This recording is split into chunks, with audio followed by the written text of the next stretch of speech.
Hello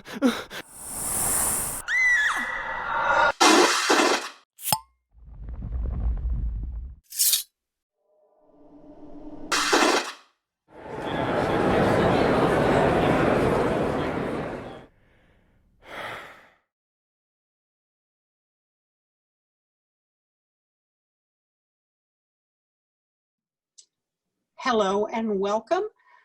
Tonight we're talking about food and supernatural and ghosts and all kinds of good stuff with our guest, Julie Tremaine. So sit back, let's get our geeky food fix on, and we're going to have some good times talking about cookbooks and ghosts and all that good stuff. I'm your host, Gail Z, and I'm going to have our guest introduce herself. Take it away, Julie. Hi, everyone. My name is Julie Tremaine. I am a professional food and travel writer, and I write a lot about weird stuff. So that's, I've written a cookbook about Supernatural. I've written a couple other books that we'll talk about as we go, and just lots of fun food-oriented. I like to go places, and I like to try food and wine there and talk about it. I totally am on board with that. So the way we became acquainted was I found your Supernatural Cookbook, and I just was so intrigued by that. So how did you end up writing a cookbook about Supernatural? Well, I was a magazine editor at a local magazine in Rhode Island for a lot of years, for too many years. And what I did to cope with stress is I would cook a lot, and I would watch a lot of TV about monsters. So usually Supernatural, Buffy the Vampire Slayer, anything that had vampires or ghosts or monsters was pretty much my jam. I know it's weird, but I find it very relaxing. Mm-hmm. And so, Dean loves his burgers, Sam loves his salads, we have Winchester surprise, but there's not a lot of really in-depth food mentioned in the series. Where did you find your inspiration, and how did you put the recipes together? Well, so I guess to answer your question about how I got it, I actually saw a post in a writer's group about there was a press that was looking for a writer for a Supernatural cookbook. And I thought, well, those are my two favorite hobbies. So yes, I would love to do that. And I was actually on an airplane when I sent that email. So it was literally a wing and a prayer to get this book. And it was my first book I'd ever published. And it was, I still can't believe I got to do it. It's incredible. But really what I did when it was time to put together the recipes is I just watched the show again. I just went through all the seasons very quickly. They don't, certainly they don't cook very much. They make a pretty big deal about how no one ever cooked. Winchester surprise was the only meal that Mary ever cooked for Sam and Dean. But there's a lot of jokes about food, and because they don't have homes really, they use diners and restaurants to have a lot of scenes where they're discussing the monsters that they're going to go hunt. So the show built in a lot of humor about that food. There were a lot of times that there was food that you just would never want to eat, or I mean, maybe you would, but there were things like a pepper jack turducken slammer, which was, it was basically like an evil sandwich that was possessing people. So I had to come up with that. I had to come up with the goop. There's one episode where Castile is trying to evade the Leviathans, I think, and there's a sign on the table for the special, which is Heart Smart Beer Battered Tempura Tempters, which is that's what Biggerson is selling, is Heart Smart Tempura. And the idea was that it was supposed to be, they didn't really show the food, but I think it was supposed to be, hey, it's a vegetable, even though it's deep fried, it's still a vegetable, so it's healthy. But I did not go that route. I made them as jalapeno poppers, but they were bacon, cheddar, cream cheese stuffed jalapeno poppers that then had a tempura batter that had beer as the liquid. And so it was like very crispy and they puffed right up, and they were unbelievably delicious. I'd never made a jalapeno popper in my life, but I'm so glad that I did because they're amazing. Well, Cass does make them sandwiches as a gesture of solidarity at one point. I did have to make Cass's peanut butter sandwiches. I did grilled peanut butter and jelly sandwiches, which very good. A very simple twist to make them like unbelievably delicious. How about pie? Because Dean loves his pie. I made pie. I made a scarecrow apple pie. I made a Warrant inspired cherry pie. And I made a pecan pie also. Mm-hmm. But then there were, I made one, so some of the food was from the show itself that we had seen on episodes. Like there was the one episode where it's like a monster parody, and Dean is like super excited about these pretzels at this Mm-hmm. Oktoberfest that they go to. So I had to make, they're literally just called big pretzels because that's what Dean calls them. So some of it was definitely show inspired, but some of it was character inspired that I just made that I felt like reflected characters. So one of the desserts I made was called Bobby's Boozy Balls, because Bobby loves bourbon and he loves saying balls. So they're like no bake bourbon balls basically, and So good. they pack a punch. Let me tell you, They beware. do. They do. Those are so good, and they sneak up on you. Oh, you made those? I have had them, and Oh. they kind of sneak up behind you and wallop you if you're not careful. They sure do. They go down like a cookie, and then they hit you.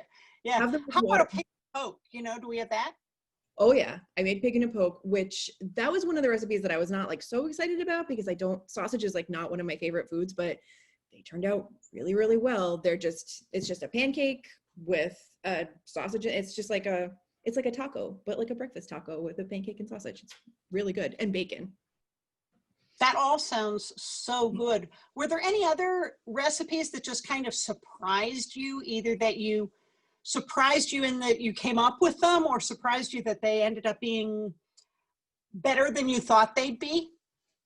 So I'm pretty adventurous with food in general. My two things I don't love are sausage, like I mentioned, and bananas. Bananas are my non-negotiable. I will not. But there were banana pancakes on one episode of the show, so I had to make them. But what I did was I was like, okay, well, how am I going to make a food that I like if I don't like the central food that's in it? But I sort of made a banana bread batter for the pancakes, and then made a salted caramel sauce to go on top. So it was really, that one came out of nowhere. I loved that one. It was very good. But honestly, Winchester Surprise was the absolute biggest surprise to me. It did not sound good at all. And I don't know if you remember on the episode, they don't actually provide a recipe for it. Mm-hmm. But there was a cut scene that made its way to Twitter that had a recipe that was basically 1 pound of beef, 1 pound of pork, 1 pound of cheese. So that's all I had to go on. That was the recipe. And we saw it served in a casserole dish, basically. So I was like, all right, what are we going to do here? So I made, it's called a bubble up. It's a twist on a casserole, but it's really like, it's like a cheeseburger inspired casserole where you put pieces of biscuit in a pan, and then, it was ground pork, ground beef. And then I added like cheeseburger components. Like there was onion in there was ketchup and mustard, lots of cheese. And then baked it all together, and it honestly was unbelievably good. I was so happy, and everyone I made try it, we were all like, we don't know about this. We're a little freaked out. It's called Winchester Surprise. And we all ate it, and we were like, this is insane. This is very good. So that was really the biggest surprise of the whole book for me, was Winchester Surprise. Oh, that all sounds like so much fun, because for those of us who really love a show, it's fun to experience it in different ways. And I think watching the show for food inspiration is a really interesting theme for a rewatch. Yeah, for sure. And I think that if you're watching it for food, you'll realize how much of the humor is centered on food. Like how many times they just lampoon Dean for having to eat healthy food. Like when he has the mark of Cain, and he's trying to eat healthy because he's trying to like not give in to his evil impulses. That poor man is trying to choke down a green smoothie, and it is one of the funniest things I've ever seen. Well, that and the running joke about how big a sandwich he'll shove in his mouth, that even gets taken to cartoon phase in Scooby Natural. Did you throw in one of those monster, they used to call them Dagwood sandwiches, but now we call them Dean sandwiches? There's a Dean inspired breakfast burger for sure that has it has bacon and sort of like a spicy aioli and a fried egg on it. There's Dean's kale pita wrap when he is sitting in a car and trying to surveil some monster, I can't remember which one. but he's just looking at it and like does not want to eat it. There's lots and lots of Dean inspired stuff. There's an Italian sub with jalapeno peppers from when the episode with the cursed coin. But there's, as the counterpart to that, there's actually a lot of really healthy food in the book, because Sam eats healthy almost all the time. And Dean's constantly making fun of him for eating salads. And, the salad comes down on the table and he's like, I didn't order that. That's not mine. So lots of healthy stuff for him too. Like there are green smoothies. There's lots of really good salads. There's one time at Biggerson's, actually in the Pepper Jack Turducken and Slammer episode, where Bobby actually orders a salad and Dean makes fun of them both. So Bobby's Chinese chicken salad is in there too. How about kale? Because we know that in an alternative universe, Sam says, I mean kale. God bless kale. Am I right? So. Yeah. So there's kale in the green smoothie recipe, and then there's also the kale pita wrap. And there's also a veggie burger, but that one is much more Sam inspired than it is for Dean. Very good. Very good. No, I love the creativity. I love the character inspiration, the show inspiration. Now I'm going to have to do another rewatch and watch it for food, because, there's no wrong reason to have another run at Supernatural. But you've also done an article that went in depth on eating like a Gilmore Girl. And of course, we know that before he was Sam Winchester, Jared Padalecki was Dean in the Gilmore Girls, Dean Forrester. So where did that inspiration come from, and what does it mean to eat like a Gilmore Girl? Eating like a Gilmore Girl is basically spending a week trying not to die. So it was, if you've seen the show, you know that there is very, very little healthy food. They will, on movie nights, it's 400 kinds of candy, and they need pizza, and they need whatever takeout is happening at Al's Pancake World that night, because, one food group is not enough for them for any given movie. So it was a lot of that.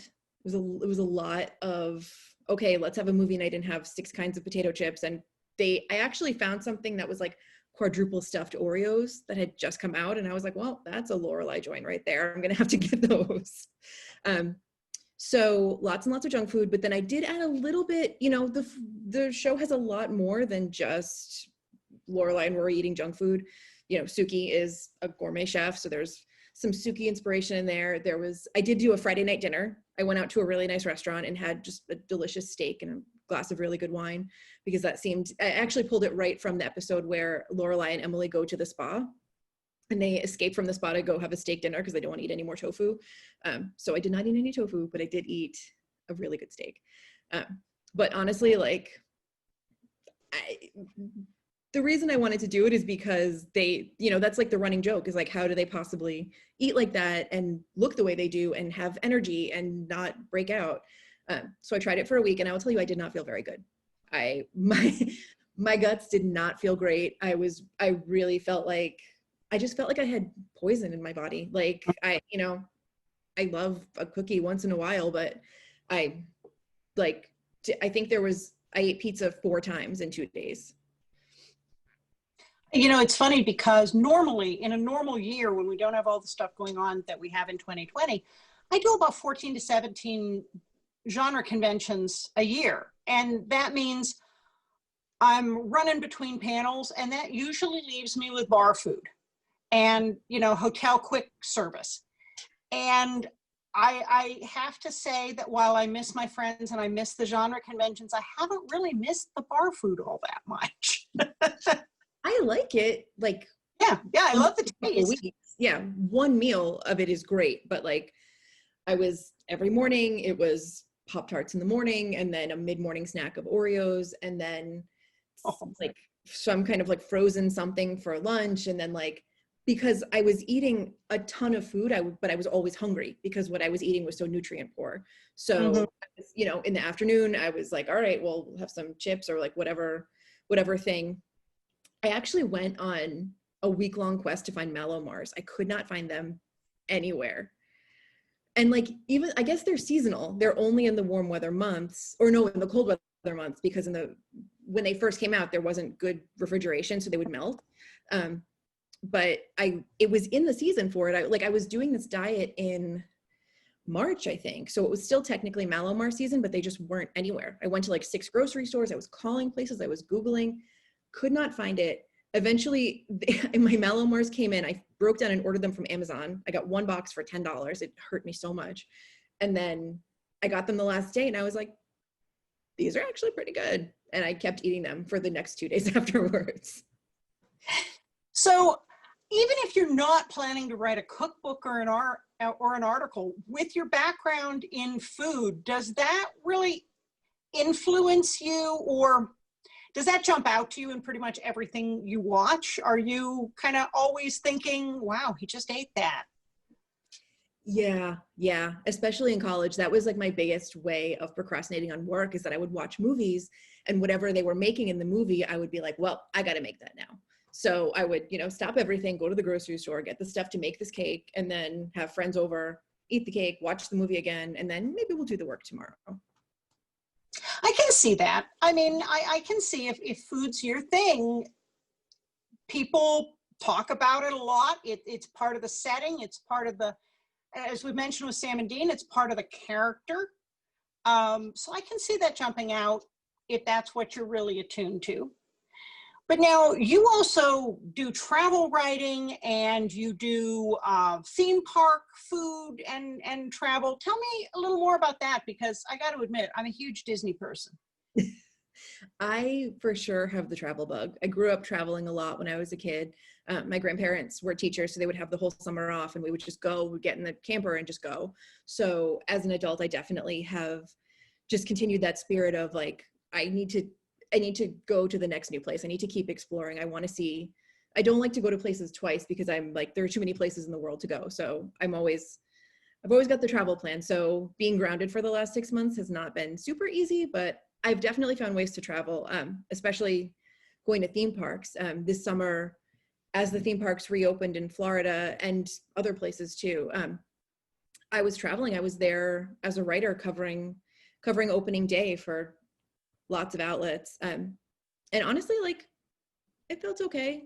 It was, we're definitely flying in the middle of what we're going through right now is like not the greatest feeling, but as long as you're safe and you wear your mask and you use hand sanitizer and you stay distanced from people, like I ultimately ended up traveling quite a bit and I never got sick. I mean, knock on wood, but I never got sick. And I think it's because I was just so careful about safety precautions. Well, it was interesting because we were actually at Disney World when it closed in March. Oh, interesting. So, and we had booked it a year in advance. At the beginning of the week when we went, it didn't seem like that crazy an idea because there hadn't been a lot of cases, especially in Florida. Still weren't sure what we were really dealing with. But, I loaded everybody up with hand sanitizer and, everybody was being really careful with washing their hands. And then, it was the weirdest thing because as nothing in the parks had changed at that point. Mm-hmm. No masks, no extra sanitizer stations. It was still very much usual. But my Apple Watch is going off like every 15 minutes as the Dow plummets.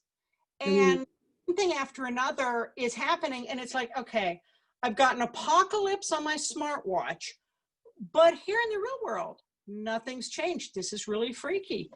And it was a very eerie feeling leaving Epcot on the last night the parks were open. We had no idea when they'd reopen. Mm-hmm. And leaving that park behind you, not knowing when you'd ever be able to come back, and literally turning the lights out and walking out. Very, very strange. And we've done Disney every year for a couple of decades. So we're big Disney fans. And that was really bizarre. So I can imagine it being kind of strange to be there when it opens back up. Yeah, I think when Disney announced that it was closing, I think that was the moment for me and for a lot of people when we were just like, okay, well, this is going to be really bad. This is, if it's big enough to shut down Disney. Disney World had only closed, I think, 6 other times in the history of the park since 1970.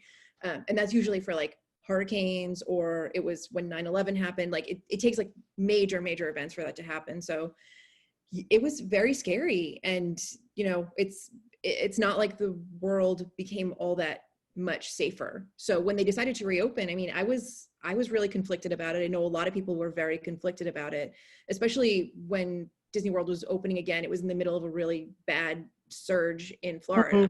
So there was a lot of criticism about, why is the park opening? Why aren't they delaying?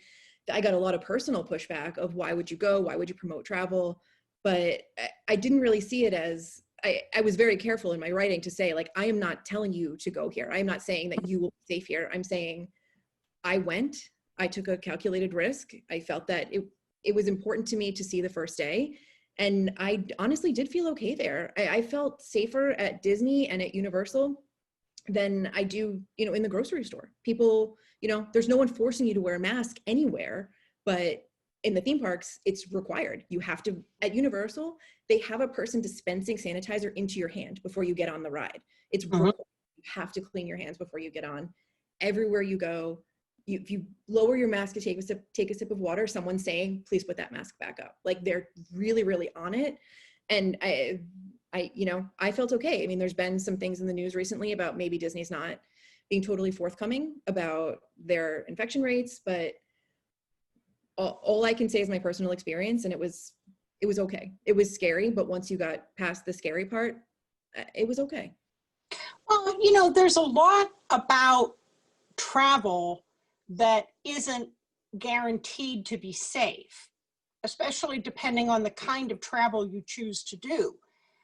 A lot of people go in for adventure travel. A lot of people go in for hiking or travel that has very physical aspects of it. And there's, the odds are probably with you that you're going to get home fine, but, things happen. So I don't know that there's any kind of travel that's 100% guaranteed that, is guaranteed to be 100% safe. So yeah, I get it. I do. I agree with you, but I also firmly believe that you should not go anywhere right now without being Right. the safest you can possibly be. So if you're, no matter where you're going, like, you got to wear your mask, you got to stay away from people. You have to be super, super careful about whether you feel okay. I mean, as soon as I got back from Disney, I got tested immediately, because I was like, I'm not going to be around anyone until I know for sure that I'm not sick, because I just think it's totally irresponsible and unfair to the people in my life and the people I don't know who I, pass in the grocery store. Well, when we came back in March, of course, there were no tests. And so kind of sat it out and white knuckled it and said, okay, well, 14 days is up. I guess we're mostly okay. But that was when the week ended, it was much scarier than when the week began. And we were actually supposed to go on a Disney cruise, and that got canceled. So for the best, but they're very careful there as well. They haven't opened those back up yet. But no, I agree completely. The whole everything now to stay safe is a very different layer on travel. But that aside, tell me about your theme park fascination. How long have you been covering Disney and Universal? Let's go back to the good times. The good times, and the times that we'll hopefully be back to again soon. I really didn't go to Disney very much. I went once when I was very, very young, and then my best friend had a baby and she said, I want to go to Disney for my daughter's first birthday. And I said, okay, that sounds fine. So we just, you know how it is when you're going to Disney, especially if you haven't been a lot, where you are just totally consumed by fast passes and dining reservations and planning your park hopping and planning what resort you want to be at. So for months, we were just like, okay, here's how we're going to strategize. Here's where we're going to move all these pieces around. And it was fun. It was like playing a board game. It was like the scheduling to me was just as fun as being there. So eventually we went a few years in a row, and eventually we got really good at it. And we became really excited. Like whenever somebody was saying they were going to Disney, we were like, okay, here's what you're going to do. You have to go to this place. Don't go to that one. Get a fast pass for this ride. Skip that one. So eventually I started talking about it so much that I was like, I could probably write about this. I think I could probably help people. The writing that I do about Disney is definitely not really about planning your trips. It's much more about sort of seasonal events that are happening, or like, food festivals, stuff that only happens once in a while at the parks that is worth checking out. But it became, it just became really big. It became where I don't really plan trips to Disney for fun anymore. Now it's always for work, but it's fun. You know, it's a really fun job. It's definitely a lot more fun than any other job I've ever had. So yeah, sorry. well, and you know, I've seen the Food and Wine Festival at Disney expand and grow over the years, and the Flower and Garden Festival, and then their Christmas, you know, extravaganza, and Mickey's Not Very Scary Halloween. What's been fun with us is we've gone over the years with our kids from the time they were toddlers until now they're in their late 20s. They still want to go, but watching how everybody experiences the park differently now and over the years has been really fun, because Disney can be whatever you want it to be at whatever stage you are, which is pretty wild for an attraction. Yeah, I agree. And I think that people who haven't been will say, well, that's just for kids, but there's a lot that's not for kids. There's a lot that's specifically not for kids. Mm-hmm. And I enjoy it. I think, you know, people criticize and they say it's manufactured happiness. And I say, that's fine. You know, I go a lot of places and explore a lot of things outside of theme parks. And I love that. I love seeing new things, but I think that when I walk into the parks, even if it's for work, I just feel this sense of calm and this sense of joy. And I'm just like, okay, I'm going to have a really nice day today. And I know that no matter what happens, I'm still in a place I love and I'm going to be really happy. Yeah. That's definitely part of what you get with the vacation, is that there's enough new to keep it interesting. There's enough familiar to make it kind of like a comfort food. Mm-hmm. And at every age, you see experience something a little differently, which is kind of fun. And they do switch stuff up pretty regularly. Yeah. And I like Universal as a counterpart to that, because Universal, I feel like Disney has really great thrill rides, but Universal, I feel like they really double down on that. There's a lot of really intense roller coasters there. And Halloween Horror Nights is like one of my absolute favorite things. I'm so sad it's not happening this year. But just like the genuine scares that walking through those haunted houses, it's just, you can't beat it. Yeah. Oh, those are fun. And Universal, you're right. It's a very different experience. I love the Harry Potter worlds, but walking through the rest of the park and experiencing some of those movie rides and some of the thrill rides, it's just very different. It's wonderful, but I've always been a theme park junkie anyhow. So now you have another cookbook coming out, and then you've got something completely different. So tell us about the other cookbook. The other cookbook is based on The Office, and that comes out in the middle of October. So I'm not sure if it will already be out by the time you're watching this. But it's not just a cookbook. It's called the Party Planning Committee's Guide to Planning Parties. So if you've watched the show, the Party Planning Committee is a super important part of the show, and they're constantly spending a lot of office time planning events and not working. So this book is arranged into a lot of different events that you see on the show. So there's a dinner party when Michael and Jan throw their disastrous dinner party. There's a baby shower. There's a murder mystery party when Michael throws that murder mystery night. So lots of different events, and each of those events has recipes for food you were recommended to serve. There are activities and there are crafts for each of the events. So that's a lot of fun. That was, again, I watched a lot of The Office in a very short amount of time to be inspired by that food. But at the same time, at the end of October, I have another book coming out, which has nothing to do with food, but actually tangentially does have to do with Disney. My friend, Amy Bruni, is a professional ghost hunter. She was on Ghost Hunters for a lot of years. And now she's on a show called Kindred Spirits. And she wanted to write a book about her personal philosophy when it comes to investigating the paranormal. It's a little bit different than maybe what you've seen on other TV shows. So she really wanted to write a book about it. And I said, well, I know how to write things. I can help you out. So we decided to write it together. And we actually we had planned a weekend at Disney, totally unrelated to working on anything. And it was that weekend that we came up with the book. We figured out what it was going to be and how we were going to do it. I remember I had a notebook in my hand And I was writing down notes about one of the chapters as we were getting onto the Pirates of the Caribbean ride. And I'm writing, like as the boat's going forward and it's getting darker and darker. And I'm just like, oh, I have to get these last few words out. And like right before we hit the drop, I stashed the notebook so it wouldn't get wet as it went down. Oh, that's great. So the book is about doing paranormal research or her adventures as she's been doing it? What's the slant? Both, yes. Okay. So it's not so much a memoir as it is kind of what she's learned about the paranormal and ghosts over her many years of investigating, but also kind of what she feels is what works the best for her, what she thinks is maybe the best way to approach it, which is to treat ghosts like people. Mm-hmm. A lot of shows, a lot of investigators, even not on shows, go into a haunted space to say, oh, I saw a ghost, just to get evidence of having seen something. But her philosophy is, it's great to see that they're there, but why are they still there? She said that in her career, the 2 EVPs which are called, those are electronic voice phenomena, which are, it's recordings of ghosts. You can't really hear them, but if you're recording the playback, the recorder picks up more than you can hear. The 2 EVPs that she's gotten the most are Get Out, which makes sense, and Help Me.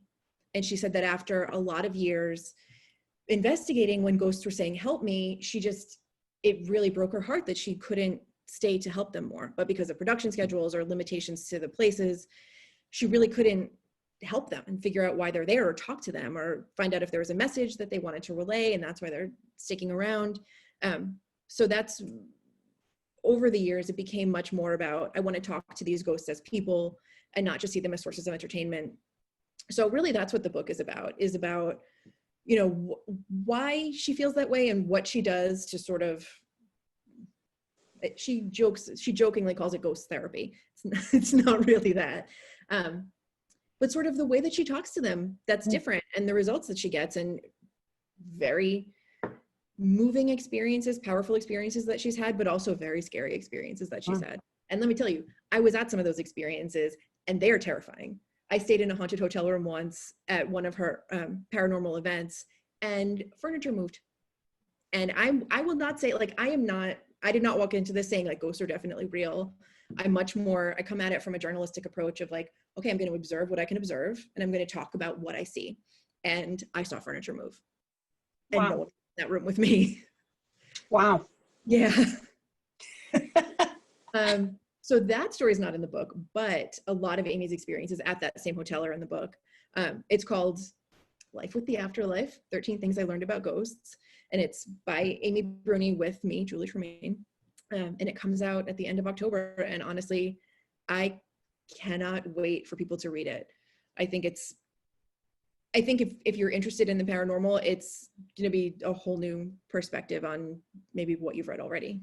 Yeah, that sounds fantastic. I got to get my hands on that one. That one sounds terrific. So you've done a broad variety of writing about travel and food. What are some of your favorites that we haven't talked about so far, and what's on your bucket list?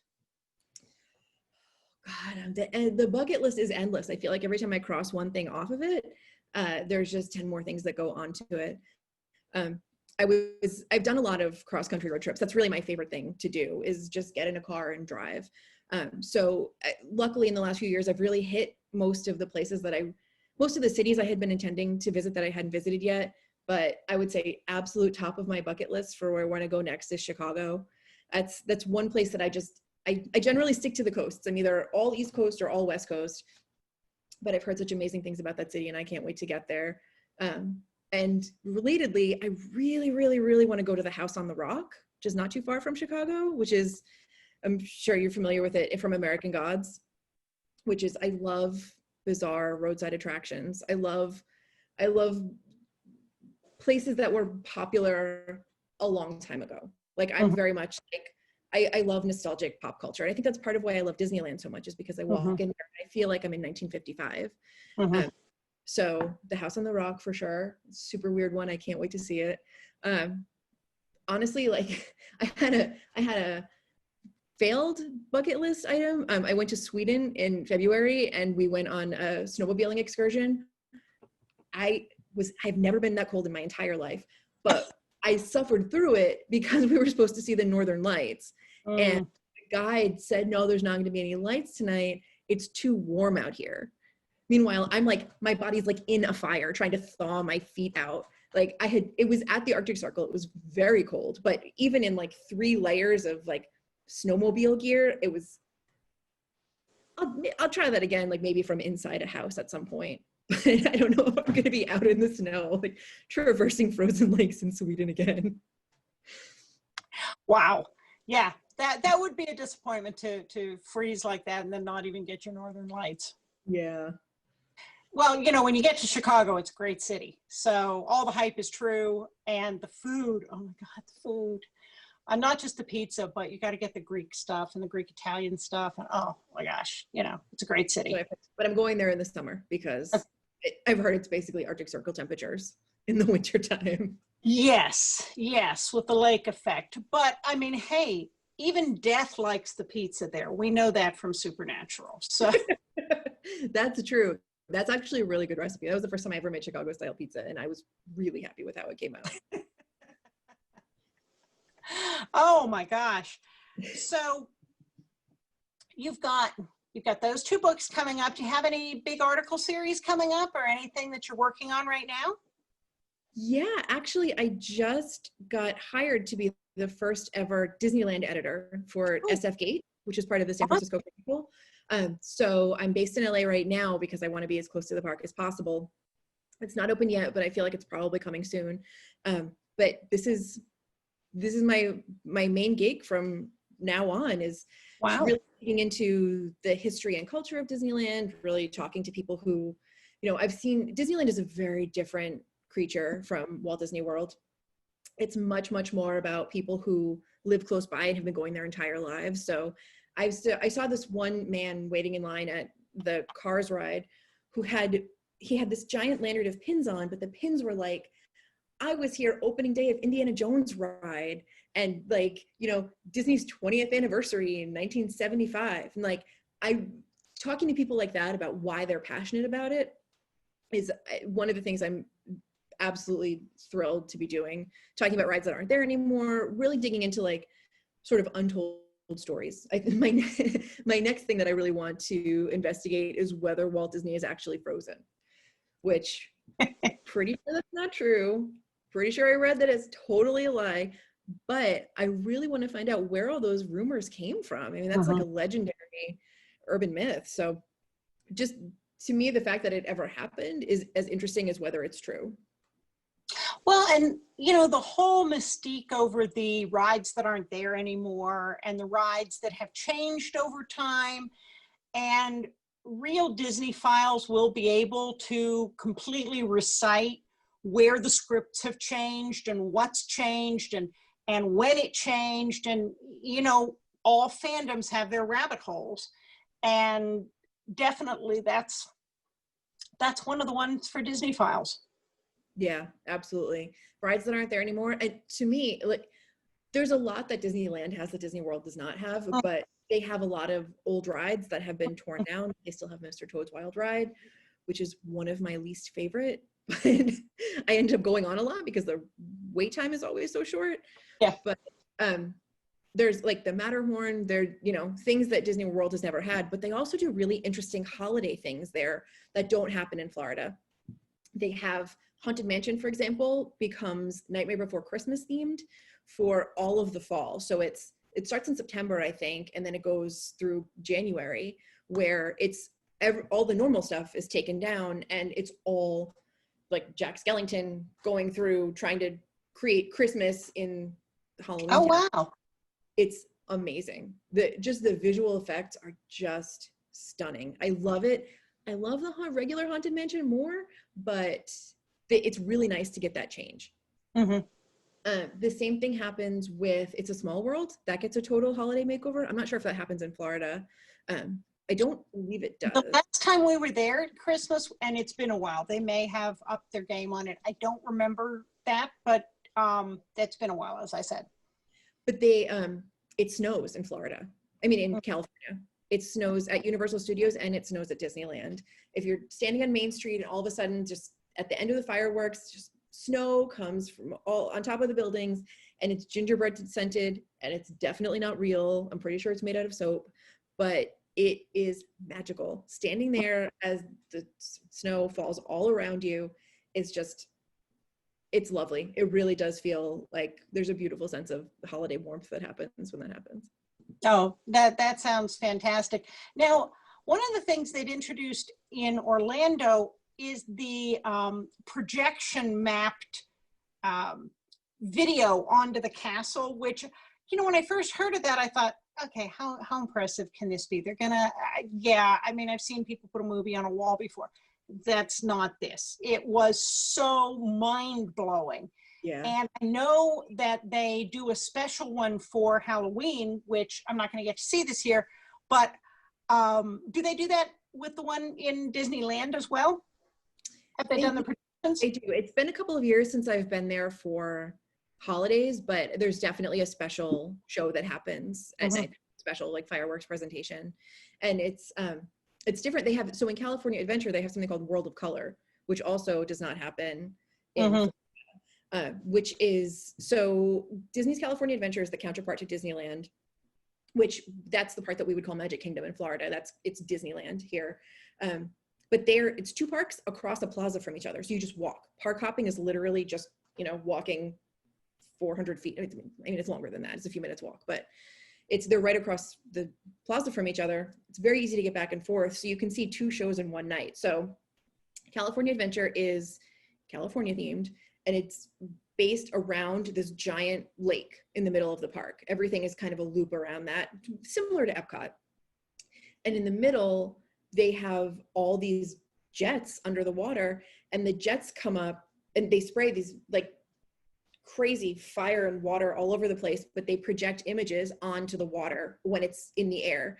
So they have, you know, they'll play like parts of movies and they'll play songs to go with it. And it's just, that is a remarkable experience. I absolutely love World of Color. It doesn't happen all the time. I think that machinery takes a lot of upkeep, but when it happens, it gives you chills. Not just because you get sprayed by water and it's cold out, but it gives you real chills too. Yeah, and that's what Disney is great at, providing the show. I mean, they bring it. So there's nobody who does it better. They sure Well, do. believe it or not, we are out of time. This has been so much fun. I got to get my hands on that cookbook, and especially those jalapeno poppers. I mean, I'm hungry now. So, and congrats on the 2 upcoming books. But thank you so much, Julie, for being with us tonight. Thank you so much. This has been so much fun.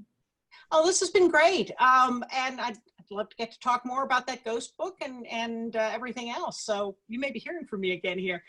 But tell everybody where they can find you on social media, and give us the names of all of the books again, so people can look those up. So the Supernatural book is called the Official Supernatural Cookbook. It's called Burgers, Pies, and Other Treats from the Road. The Office Cookbook, which comes out this October, is called the Party Planning Committee's Guide to Planning Parties. And then the Ghost Hunting book is called Life with the Afterlife by Amy Bruni and me, Julie Tremaine. And you can find me on Instagram and Twitter at just my name, at Julie Tremaine. All right. Well, thank you very much. And folks, I'm your host, Gail Z. Martin. You can find me at gailzmartin.com.